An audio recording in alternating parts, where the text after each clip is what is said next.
digital storytelling, create, captivate, and connect.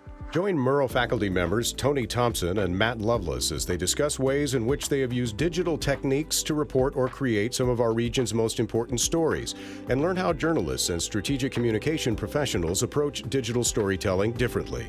This panel is co-hosted by Matt Loveless, a scholarly assistant professor of communication at the Murrow College, teaching junior and senior level broadcast journalism courses.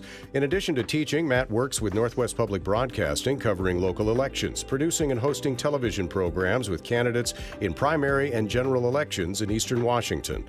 At WSU, Matt also works as a public address announcer for Cougar Athletics, covering full seasons with WSU soccer and women's basketball, and as a backup voice of the Cougs for football, men's basketball, and baseball. Prior to his position here, Matt had 15 years of experience working in local television as a news reporter, anchor, and sports director. And our other host is Tony Thompson. Tony is a scholarly assistant professor at the Murrow College of Communication. He graduated from Washington State University in December of 2009 with a Bachelor of Arts in Social Sciences, and later earned a master's degree in business administration from Western Governors University. Tony was a 3-year letter winner for the football team here at WSU. His company, Dryland Media, is responsible for the emotionally moving video that launched the Cougs versus Everybody campaign at Washington State University. He has a passion for student engagement and helping students to grow personally and professionally. Please welcome Matt and Tony. Well, hi, everybody. Welcome to our panel. It does say digital storytelling, but largely visual storytelling. And what we want to do today is sort of talk about some of the similarities and differences. I might get a show of hands here real quick. How many journalism or MMJ, journalism and media production students in here? Yeah. How many Stratcom? Yeah, okay. That's great. A pretty good split here, because we do have a bit of an exercise at the end that we can hype up for you here. But we want to talk about our approaches to different stories, and certainly there are elements of that. But first, I'll just sort of, I guess you've seen most of this, as we heard. Thank you, Greg Mills, for that wonderful introduction. Yes, I have been a news and sports reporter for a long time. Some of my places, KLEW TV in Lewiston, Idaho, 27 miles south of where we're standing right now, is where I got my career start. Worked in Boise as well as a news reporter and a sports director, covering some pretty good Boise State football teams. If you have any questions about what it's like being a Mountain West football team, now's the time to ask them. And then WAND TV is out there in the Midwest, downstate Illinois, south of Chicago. I did news reporting, news anchoring, and was a sports director there as well. Covered some Big Ten football, basketball, baseball, all of that kind of stuff. And now I'm back here teaching, and I see some of my students in here who will probably, some of this will be repetitive to them, but I do want to talk about comparing and contrasting that to some folks who get asked by the university to do fun stuff as well. You know, I don't like talking after Matt, because he's got like this beautiful voice and like, hey, how's it going? I'm Tony. I'm Tony Thompson, scholarly assistant professor in Stratcom. I had kind of a funny way of getting into what I do. I used to teach in the College of Business, and I apologize if you've heard this story before, and we talked about this last year in the symposium, but kind of fell into video production. In the School of Hospitality where I worked, we started this whole thing called Tuesdays with Tony, where we had these fun little videos that were kind of hyping up the department and what we do in hospitality. And they basically told me, Tony, you're gonna host it. I'm like, all right, let's do this. And if we were to go back and look at those videos, they were awful. But they were actually, they were a lot of fun, because it just kind of highlighted our department in a different way. One thing led to another. The College of Business said, hey, you know, we have a videographer, right? Your videos look terrible, let's make them look better. That videographer became one of my best friends, and one thing led to another. We started making better content for the College of Business, and a friend of mine who owns a car dealership was like, hey, you guys do commercials? And I don't know if you've ever heard this, but say yes, figure out the rest. I was like, yeah, we do. So we started making videos for this car dealership, and one thing led to another. We've done stuff for Valley Buick GMC, Flat Stick Pub. We've done stuff for Mac and Jack's Brewing. Don't get excited, I know, Cougs. And then also, most recently, a lot of work with WSU and specifically WSU Athletics. So we'll talk about some of those projects. But first, what are we talking about today? When Matt and I sat down and we started going over kind of like the differences and similarities of what we do, we just started realizing that a lot of the stuff, yeah, there are a lot of differences in news reporting / creating some hype or generating some advertising content. But a lot of the stuff, that we do it's very similar. There's a lot of carryover, but I think that it's kind of a fun dynamic between the differences between the two. My side is a little bit more on the shot list and coming up with different shots and based off of the script. Matt will talk about his eye for detail and how that works in news. For me, it's about creating allegiance to a brand. When we work with a client, we want to create allegiance to that client in whatever way we can find. For Matt, it's creating objectivity. Now, it's also about, for both of us, it's about asking the right questions. I say right with asterisks on either side because there's, sometimes, yes, you can have better questions than others. But coming up with those types of questions and realizing what types of questions create the best content, that's what we're both all about. So that's what we're talking about. Here we go.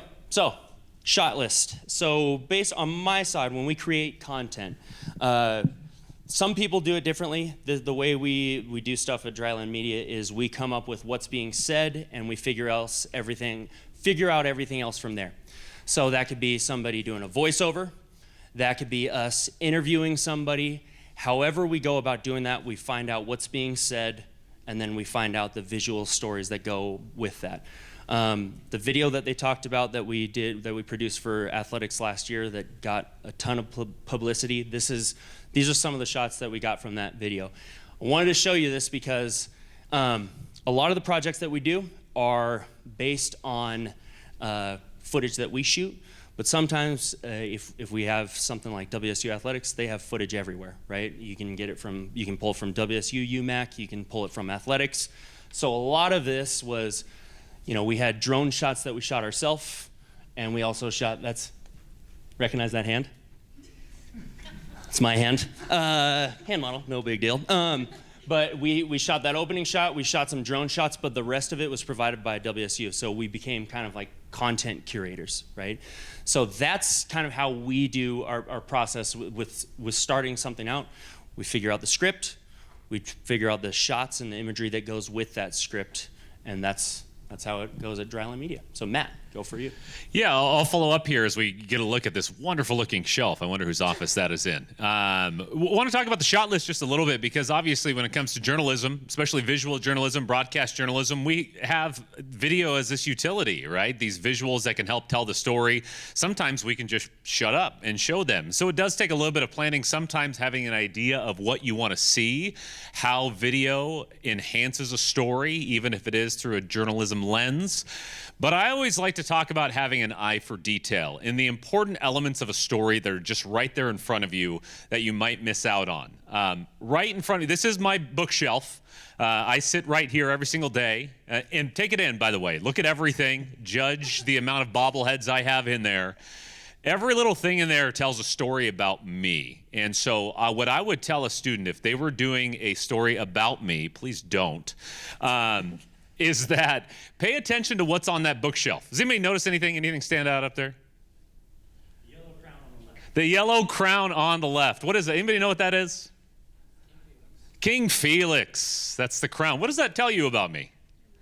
I'm a Mariners fan. That's darn right. I have like a whole half of a shelf dedicated to that. So there you go. What else? What else is in there?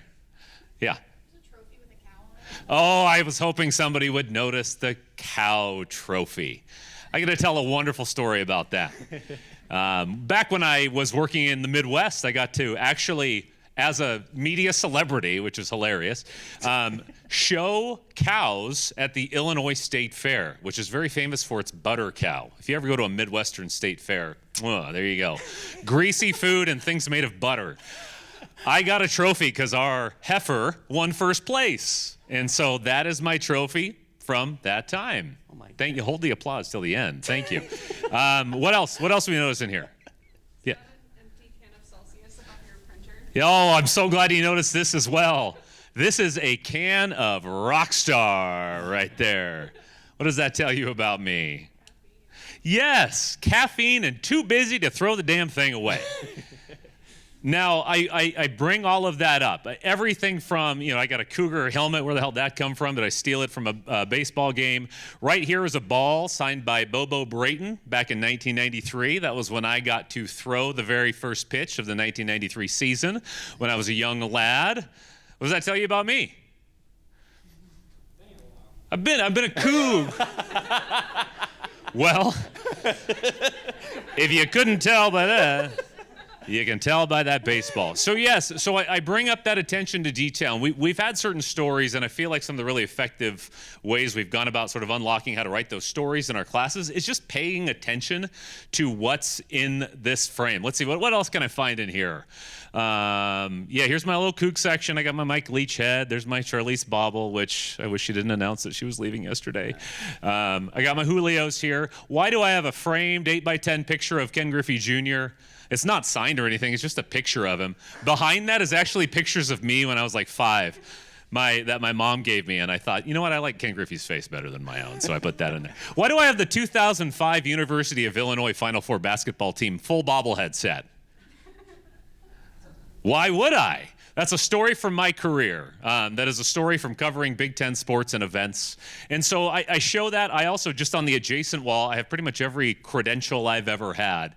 I very consciously create this sort of story of myself in my space. And I think we all have that in various ways. If you want to take the next slide, a great example. This is from a story from a student who did this last year about the lacrosse team. Does anybody notice anything about this image? Anything out of the ordinary? Yeah, Olivia. His jersey. You've seen this example, I think. This right here. What if I told you we came up with a story about that in this story? Now, the WSU, this was a little bit of an easy connection to make. The WSU lacrosse team had kind of a heyday, turn of the century, early 2000s, but just like a lot of club sports, interests ebbs and flows with it. So this is a program that was once strong, that had seen better days, but perhaps was coming back stronger than ever. And to me, just noticing that detail, you go, here's a piece of clothing that was once strong, that fell apart, but in many ways, it's going to hold together better than it ever did before. Having that eye for detail, noticing things in scene. What is that orange thing? I don't know. Does it mean something to the story? I always ask myself that. So pay attention to those details when you get to the scene. I'm sure that's valuable for you as well. Even as you're creating a shot list, you see if the sun's setting a certain way, if the shadow's hitting it the wrong way. There's all sorts of things you have to pay attention to. Yep, absolutely. So going off of that, so talking about creating allegiance. So when we work with a client, we want to create an advocacy to that client. We try to find the unique things about that client that makes them stand out, right? What is it about them? So I think about, with WSU athletics, being a Coug, what makes us stand out? Underdogs. Okay. Others? Great logo. Great logo. Thank you for saying that. Okay. Others? Small town. Small town. Yep. Hudson, I appreciate you. Other things. You can say go Watch Cougs out now. anywhere and another Coug will say it back. Amen to that. Yeah. I had that happen to me in London. Somebody said, "Go Cougs!" I'm like, "What?" Okay, yeah, I love it. But those are the things that makes us stand out. For other brands that we've worked with, I think with Pullman Regional Hospital, we talk about being about the community. They work with athletes, they work with community members. It doesn't matter if you're a WSU athlete, or somebody that's just a regular Pullman citizen. They treat you the same, they treat you with care. That's something that we've shot recently with Mac and Jack's Brewery, something about advocating for that brand. They were essentially they were kind of the OGs, if you will, of brewing in the Pacific Northwest. And kind of they set that standard. So those types of things, we want to create things that advocate for the client. Evocative images and sounds. I said this last year in my talk, and I know that I got a lot of weird looks, and I'm going to say it again. Some of the times we create videos, yes, you want to have good images and sounds, but one of the things that I think, and it's not to do with me, it's my partner, he does really, really well, is he's able to take all of these, the imagery, he'll take ambient noises, that kind of stuff, and if you're a Coug and you know this area and you'll see this video, you can almost smell it. Is that weird? Yeah, right? But you watch some of the content that he makes, and there's you see the rolling hills, and you can smell it, you can hear it, maybe taste it. That's weird, but and that's definitely something like when we do stuff with Mac and Jack's Brewing. We want you to look at something and it's like, oh yeah, that's an African amber. Yum. Okay. Emphasizing the strength of the brand. Again, that's kind of similar to what I was describing earlier. Highlighting the who behind the what is a big one. Whenever we shoot something, whenever we have a project, we don't want it to emphasize what they do as much as who's doing it or who does it impact. Okay, the one that we shot for Pullman Regional, we had two members. There was a member of the WSU basketball team and a member of the community, and we shot them side by side. Doesn't matter who they are. Pullman's going to take care of you. Pullman Regional is going to take care of you. Mac and Jack's, a lot of people don't even realize that Mac and Jack are actual people that still exist. And so we wanted to emphasize that when we worked with them. We interviewed Mac, and in fact, when I was with Mac in downtown Pullman, we were doing kind of like this little brewery tour, and he went and he introduced himself because he saw some random guy wearing a Mac and Jack's shirt. He's like, love your shirt. He's like, yeah, man, love this beer. He's like, I'm Mac. He's like, no, you're not. And because people they just think of it as a brand. They don't think of it as people, right? And the people behind it. And video that we shot with them, we showed the people around the brewery. We want to emphasize people in what we shoot. So there's allegiance, but there's also objectivity. Objectivity, thank you very much. And Tony made fun of me for the way I sort of presented this. You advocate for the brand. We advocate for the truth. Now, if I don't say it like that, it sounds a little bit different. Our advocacy certainly is not to the brand, and that's a big difference. I mean, I think there are more similarities in what you just said between the marketing arm and the journalism arm of something like this. Some great examples we could uncover in regards to allegiance to the brand. You saw that Bobo Brayton baseball, which was very kindly noted that I'd been here a long time. But I have great allegiance myself to Washington State University, and I'm certainly involved in a lot of what has happened behind the scenes over the last 9 months or so. But I have to ask myself some different questions when the Pac-12 dissolves, and I can't necessarily highlight how cool the logo is. In fact, I do things like eliminate adjectives. Subjective words like shocking, wonderful. What's wonderful to somebody else is not wonderful to another person, perhaps. And so we advocate for the truth, which obviously leads to a different series of questions. We explore angles, the stories behind the stories. And by the way, a lot of these stories have come to fruition, but I would ask you to think of examples. Let's talk about losing, we'll get to that example later, losing a basketball coach. A men's basketball coach. Kyle Smith says he's leaving for Stanford. What kind of angles to that story are there? What was one of the first questions you asked yourself, basketball fans, when Kyle Smith left for Stanford? Why? Why go to Stanford? And he's explained it, and we've learned some of that, right? Some of you may not have known about his son, Bo, until he talked about him last week in a very emotional press conference. I think being able to tell that story, being an advocate for the truth, certainly reveals a whole lot of context about that story. What other questions did we have when Kyle Smith said he was leaving? Who are we going to get to replace him? Who are we going to get to replace him? And so those stories began. I think Coug Fan had an article within an hour that said the 5 candidates to replace Kyle Smith. And our coach, who was just announced yesterday, was on that list from Eastern Washington. I certainly asked, who else is going with him? Or who else is leaving? I'm not sure if you're aware, but there are 2 remaining scholarship players who had any playing time with Cougs this season. Shout out to Jalen Wells and Isaiah Watts, who said they're staying. Those are angles to this story. I am not responsible for telling you what an awesome place Washington State is to come coach, but I am responsible for finding out what's happening next and finding those angles to the story. Now, a couple of these are the same, evocative images and sounds. We want to be able to see what we're talking about. I'll give another example I give a lot in my classes is if I close my eyes right now and I picture myself at the rec center, I can hear it. I may not be able to smell. Well, I can smell the rec center right now. It's a little bit sweaty. It's a mixture of sweat and cleaning supplies. I can hear the weights hitting the floor. I can hear the squeaky shoes at the basketball facility. Those types of images and sounds really take us to a story. So if we talk about stories that we want to tell, maybe it's about the rec center. Maybe it's about a kid who played high school basketball and really just wanted to keep some of that athleticism alive for himself. I'd be there in the morning as the sun's coming up, as he's lacing up his shoes. I can see that right now. I would be there in the gym, and I'd want to bring out some of that immersive sound and video. I want to hear those squeaky shoes. I want to bring my audience to that place. And so identifying that, yes, we can smell things that we see. We can hear things that we're not there for, and then bringing us to that environment is really important. And then, of course, just like it's highlighting the who behind the what. And this is where I want to talk about impact and characters and protagonists. Once again, my students can tell you I approach storytelling in news and broadcast much like you would in a book, in a movie, television show, or anything else.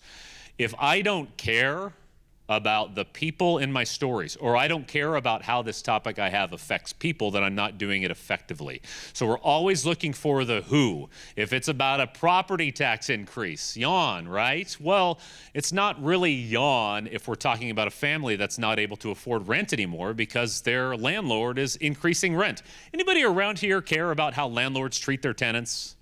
Yeah, you are all characters in that story, and you all have a story to tell. So we also highlight the who behind the what. Nice.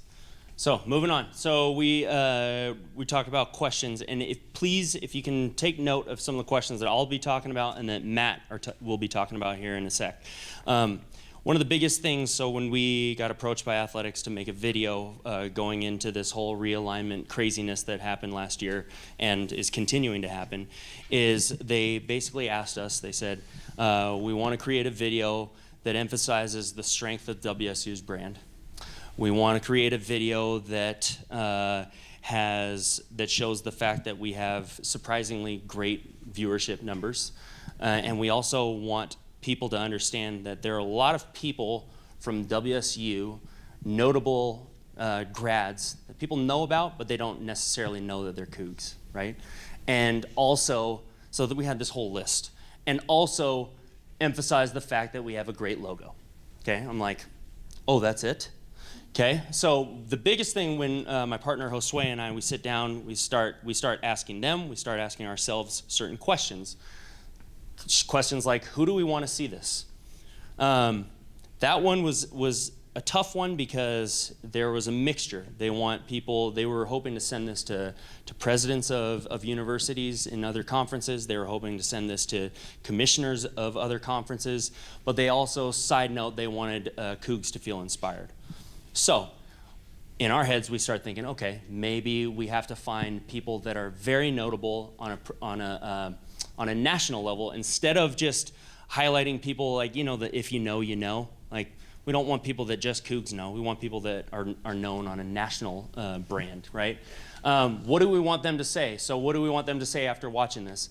And you know what? Sorry. We wanted them to say, hot damn, WSU's pretty cool, okay? Who are the right representatives to highlight? Interesting thing about college athletics right now. Biggest thing that's happened over in the last maybe couple years for student athletes is what? Name, image, and likeness, transfer portal, right? This is a really difficult one to do when you're doing a video for athletics. You know why? Because you could throw somebody in a video, the next day they're like, see ya. I'm out of WSU, right? So we wanted to emphasize the people. This sounds kind of bad. We wanted to emphasize the people that had gone through being a Coug. So people that graduated from here. Drew Bledsoe, Clay Thompson, Morgan Weaver, obviously because I'm in Murrow, Keith Jackson. We wanted to showcase these people that we know went through here, graduated from here, and the Cougs for life, right? So that was what we wanted to emphasize there. How do we show, this is another one. They asked us to show TV numbers. Now, how do you show TV numbers without, you know what a shoehorn is? Does anybody use a shoehorn anymore? You know what it is? It's basically trying to like fit something in there that doesn't really fit, okay? I kind of liken it to, in a video sense, it's basically like us having a conversation. Coral, I'm gonna call you out right now. Hi, Coral, I'm Tony. Hi, Tony. Coral, where are you from? Bonnie Lake. Hey, you should buy this blazer. Okay, that's what it felt like when they asked us to show TV numbers in the middle of a video. It's like, it just felt weird. It felt awkward. So we had to find a way. So how do you show that without shoehorning it into this video? And I think we did an okay job doing that. So those were the questions that we asked. Again, take note of these because you're going to come up with questions of your own in a little bit. So here's the project that we answered those questions with. Cougs? We've heard it all before. Pullman, where is that? What do you do there? Kick rocks and plow dirt? Always the underdog. Never in the spotlight. And nobody's watching. You sure about that? Let me tell you a little something about Washington State. Out here in these fields, we're not just sowing seeds and tilling soil. We're harvesting greatness.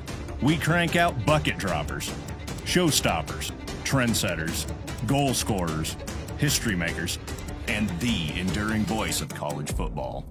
We may not always do it your way, but we always find a way.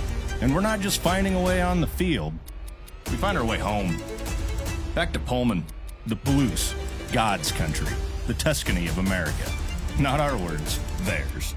Why? Passion, camaraderie, the love of cheering on our Cougs.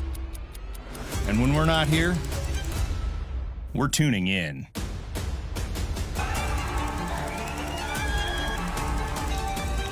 But it's not just Cougs watching. Just take a look at these numbers. Yep, that's millions of eyeballs on the best logo in college sports. Small town? So what? Underdogs? We'll keep surprising you. Nobody's watching. You sure about that? You know, I kind of go back. Oh, thank you. I appreciate it. A little applause. Hey, thank you. Hey.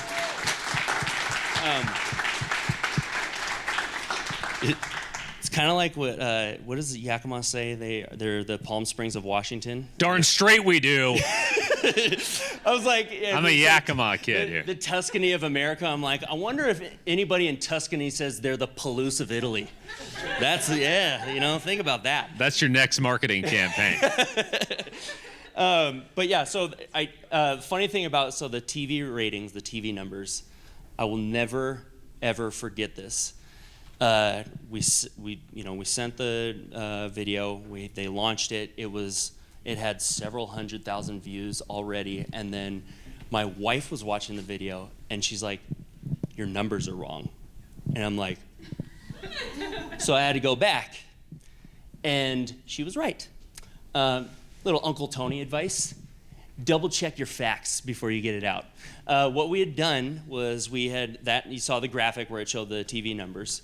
We had just a bunch of placeholder numbers. And we forgot to go back, like we just wanted to make sure it looked okay.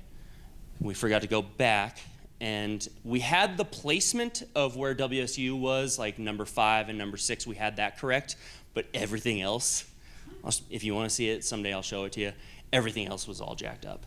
And there was definitely a few people on X, Twitter, that I imagine had like a bunch of Cheeto dust. They're like, that's incorrect. And yeah, so, but it was, I think we kind of effectively answered those questions when we did something, this video. So, Matt, go for it. I like that. Very Tim Robinson-esque. You sure about that? I like that.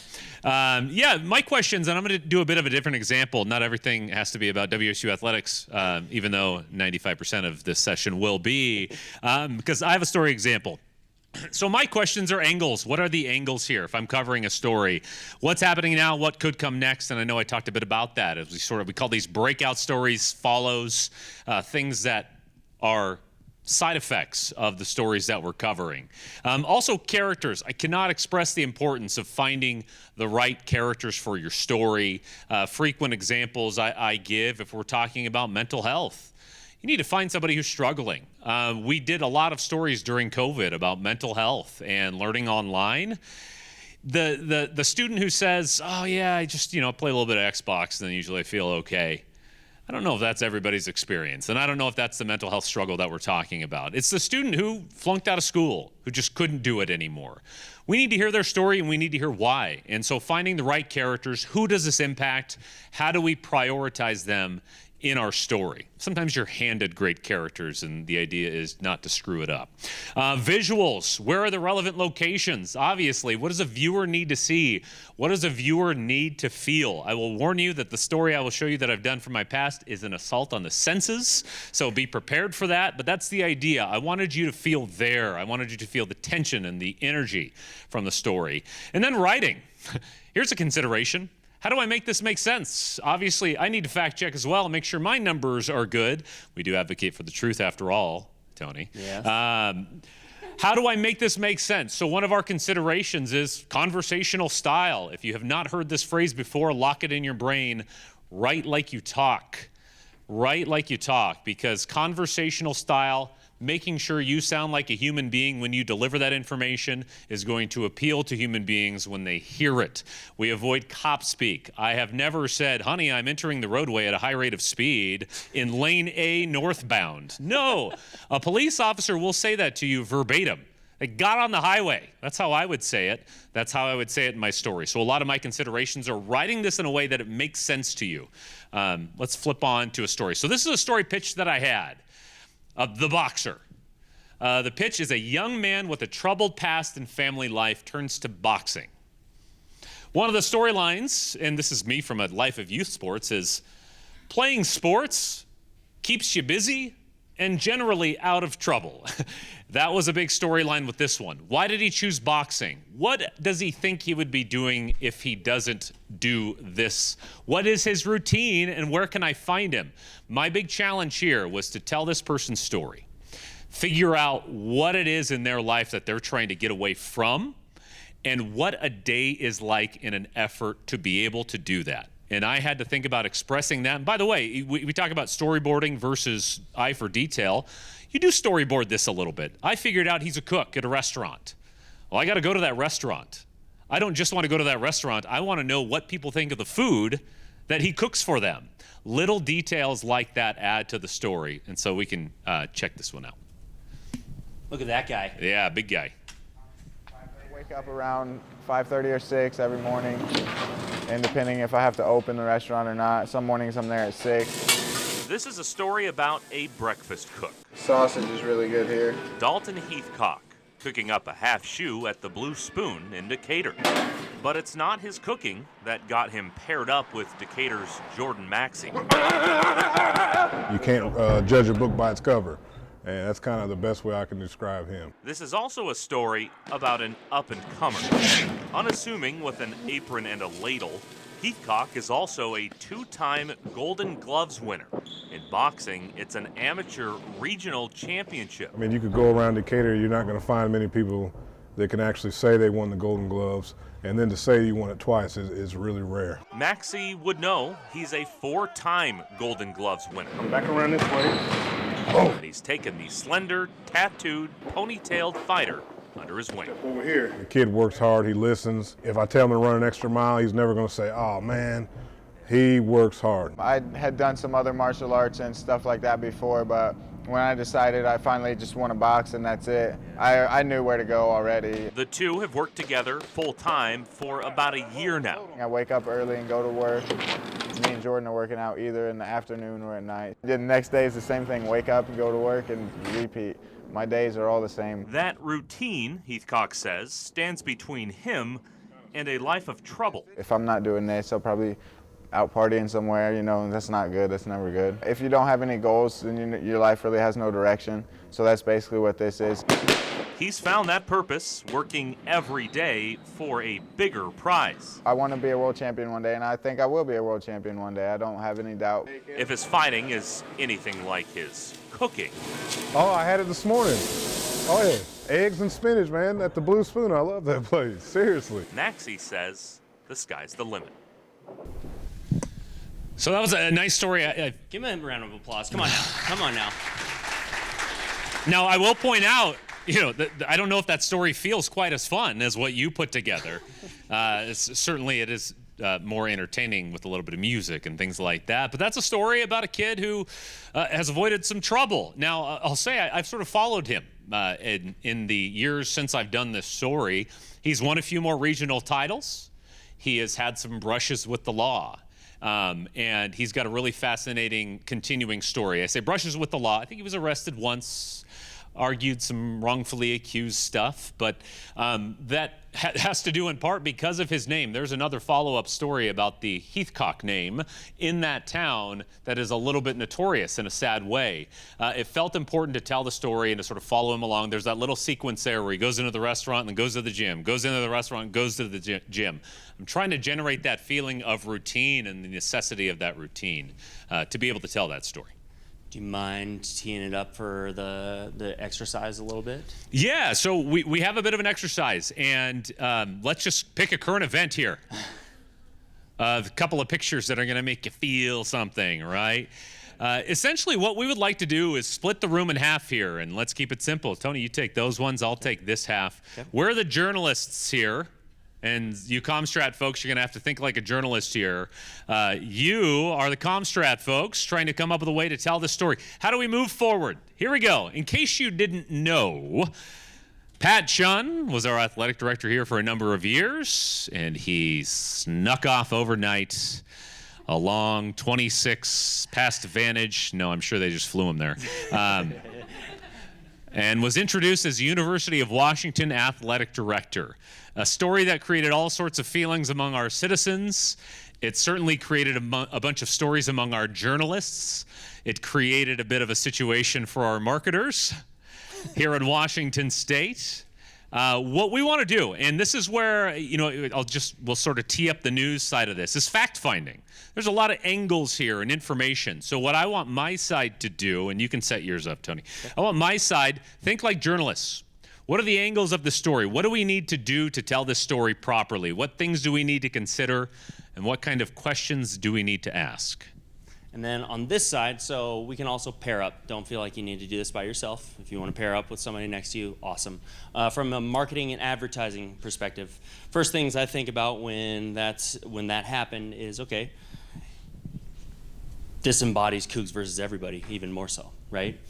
So what kind of questions can you come up with that are centered along that, Cougs versus everybody? And also, from the perspective of adversity at WSU is nothing new to us, right? And so what other questions that you could come up with that are aligned with that? Or if something pops into your mind from a marketing advertising standpoint, just write that down, because like I said, there's no right questions to ask, okay? So we'll give you guys a few, let's say, no, Siri, I don't want you to record that. Maybe 4 or 5 minutes, pair up, just come up with a list of questions on either side, and we'll go from there. I don't know if we can reward you, but I mean, don't worry, you don't have to, speak up regarding your questions. But here were some questions that I came up with aligning with marketing and advertising. What visuals can show this is nothing new to us? How do we show our resilience? What about WSU's history relates to this moment? Who embodies our fighting spirit at WSU? Anybody think of anybody that embodies our fighting spirit? It's got to be 1A. Come on now, sports fans. I was just going to say recently, unsickly. Okay. I think Mike Leach has been kind of For sure. Yeah, Minshew. Okay. Others? Did you say who? Papa Throw. That's my nickname for my dad, the throwing Samoan. But yes, yeah, for sure. Yeah, he's. But honestly, Steve Gleason. Anybody ever heard of Steve Gleason? Congressional Gold Medal winner. basically the highest honor you can have as an American citizen, and has been the face of ALS and has been battling that for over a decade now. But those are the types of questions I would ask. I think for me the theme was how often have people at Wazoo been through this, build somebody up, they move on, but then you replace them by somebody who is as good or better, and this is a continuation of great things over the years, and you just kind of regenerate, because this is the type of place that leads to people becoming their best selves, whether they stay here or they go on to the next big thing. Thank you very much. Jeez. You owe these people some money for your next seriously. video. Can we do one more? Do we have time for one more? Sure. One more question that you may have on the marketing average? Yeah, go for it. So I just want to explain my thinking for it real quick was that a lot of an average WSU student really knows a player and then the head coach, and that's about it. So the question I put was, is WSU's success on the field have anything to do with Pat Chun, or is he just a figurehead?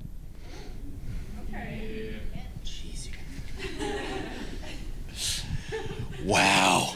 I was not expecting this going That's into a this. great question. Well, here's a great question for the outgoing one. Does the athletic director matter?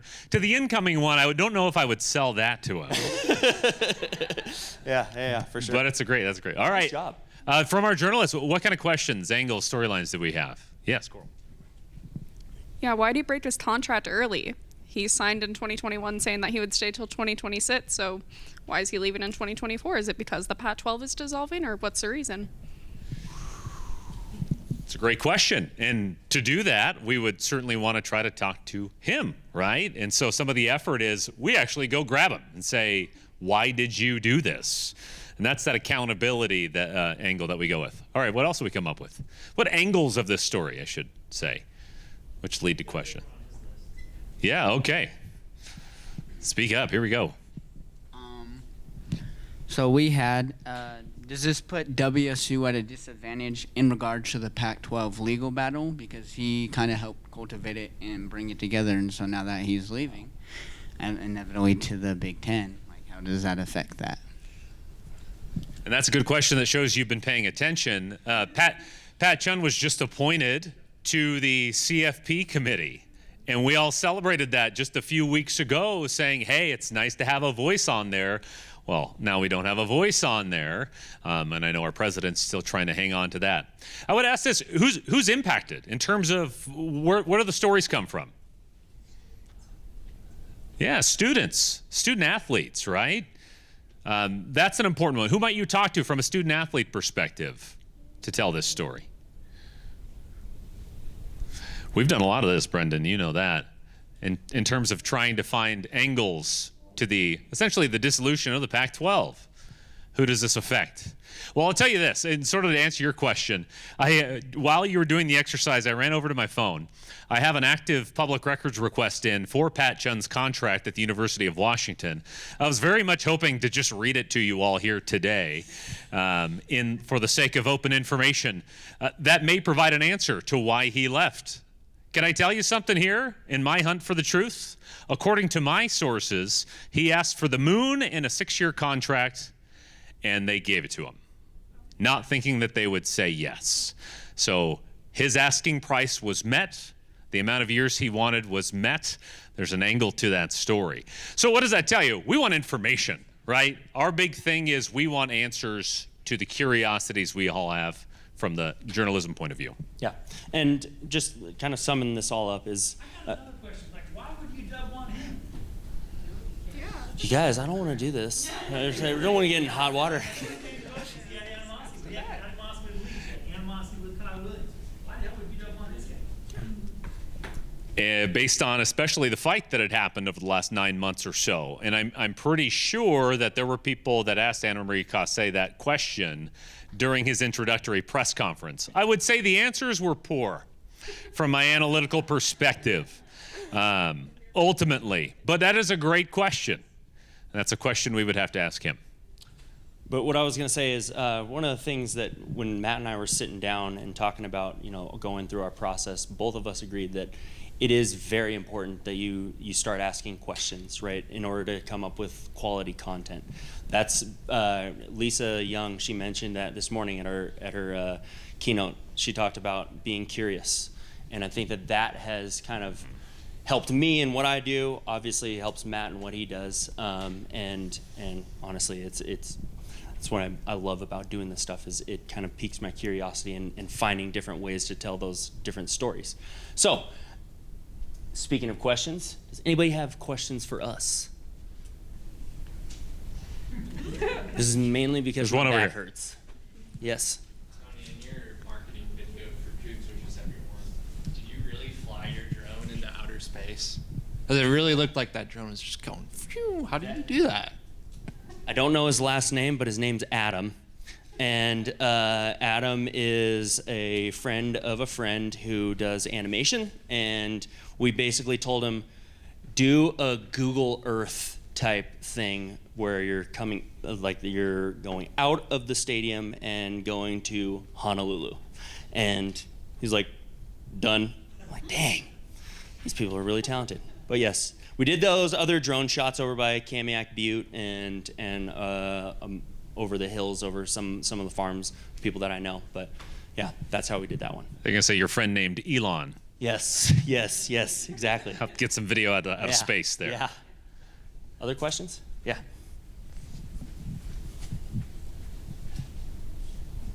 So, how did you end up pitching Cougs versus Everybody? Was that something you came up with on your own, or was it like a group project, and what was the process for that? By the way, I've driven past that Yakima sign that says we're the Palm Springs. I cringe every time I see it. It's very sunny. I think that's the only comparison. Let me just say this. We did not come up with Cougs versus Everybody. So when they said that on the bio, I was like, no, we didn't come up with the saying, but the whole video, we tried to have it embody that saying of Cougs versus Everybody. And I think it kind of did. So, yeah. Yeah. Whoever was first. Cool. Oh, I was just going to ask, how long does it take to make a video like that? A really long time. I will say the probably from them telling us about it, when they were thinking about like making this, to us being done with it, it was a good 3 or 4 months, because there were things where we'd be like, all right, we're coming up with this idea, and we'd show them, and then something else would happen because realignment was screwing everything up. So we kept having to tinker with it, going back and forth. So it was probably a solid 3 to 4 months. I will say the biggest pain in the you-know-what of that process is the script writing and making sure that it's kind of nailing everything that they wanted us to hit on for the video. Who was that? WSU Athletics, yeah. And that differs from certainly our process. Sometimes we have to do that story in about 6 hours. Yeah. And so that is a major difference. And by the way, that's sort of why the eye for detail part is so important. You don't have time to put together a shot list. You need to think about those angles. You need to see what's going on while you're there. I always tell my reporters, the best live reporting does not have a script. You just tell me what's going on. And we had a great one yesterday, or a couple of days ago, shout out to Morgan White, one of our reporters. If you've seen downtown getting reconstructed, pretty much all she did was tell us which trees were gone and where the cones were and all those things. But I saw it. I understood that story really well because of her eye for detail. It was really helpful, and I've avoided that area for 3 days. So thank you, Morgan. Yeah. I know we're pretty much over time, so thank you so much. Matt, do you have anything else? Nope, go Cougs. Yeah, thank you so much.